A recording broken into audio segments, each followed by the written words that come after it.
Well, thousands of Minnesota foster youth will be eligible to go to college, all expenses paid, starting this fall. It is thanks to an unprecedented investment in fosters. Minnesota the first in the country to do it. And as Amy Hockert reports, it's already changing lives.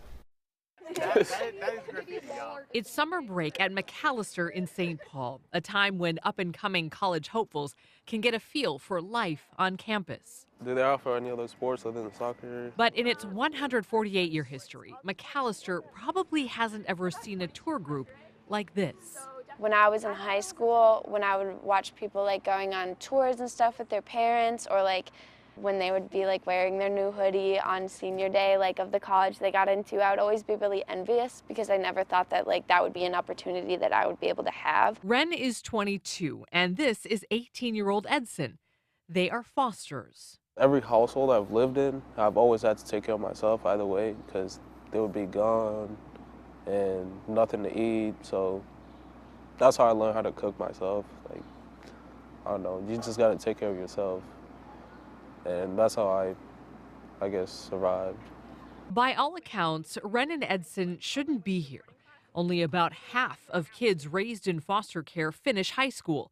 About 3% graduate from a four-year college. School was one of the only things that I ever felt like I had control over. So I always did, like, not to sound like whatever, but I always did pretty good in school because that was like the one thing that nobody was able to take from me. I was thinking about college, obviously, through high school, but like, it wasn't really an option for me because I didn't have the money to pay for it. But in 2021, something happened that would change everything.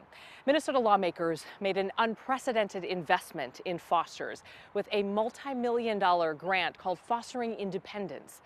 It's all expenses paid for college. You know, we went from pretty much overnight, a state that did almost nothing, the worst in the country for support, to now there's not a single state that does more. Huang Murphy is the founder of Foster Advocates, the driving force behind that higher ed grant. His nonprofit born out of necessity and experience. Huang was a child refugee from Vietnam and was raised for years in Minnesota's foster system. To be honest, I never wanted to be the foster care guy, just because I didn't want my life to be determined by something that happened to me and something I didn't feel like I really got to choose. But I also saw that, you know, I knew a lot and experienced a lot that other folks needed. Those voices, including Ren and Edson, powerful enough to defy the odds again, convincing the only split legislature in the country to come together. The instability moving from school to school made it hard for me to maintain my credits. This is when I realized that saving myself wasn't going to be enough. I was also going to need to raise myself. I was set to go to the U of M, however, after calculating the tuition and cost of room and board, even with the help of financial aid and scholarships, I realized I couldn't afford it. I think that there's often a lot of assumptions made that when you enter foster care, then you've been saved and that everything's going to work out and everything's fine.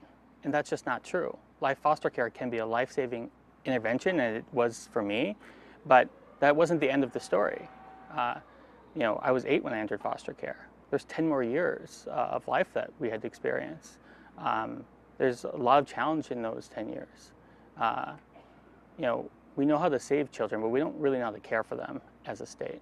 Some of that will change starting this fall when the Fostering Independence grant opens up to thousands of Minnesota fosters. Now it's up to the colleges and universities to open their doors. I would just challenge folks that if you see a foster in your admissions pool, just know you're seeing a unicorn.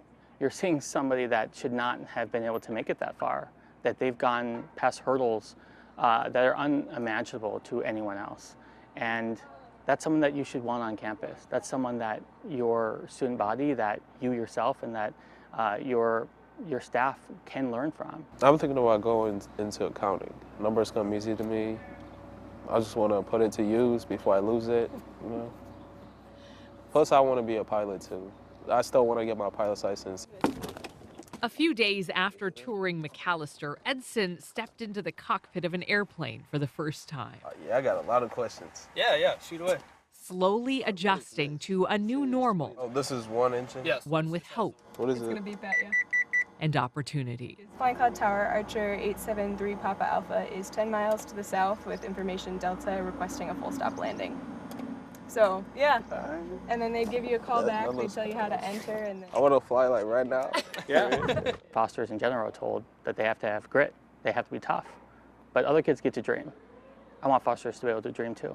Amy Hockert, Fox 9.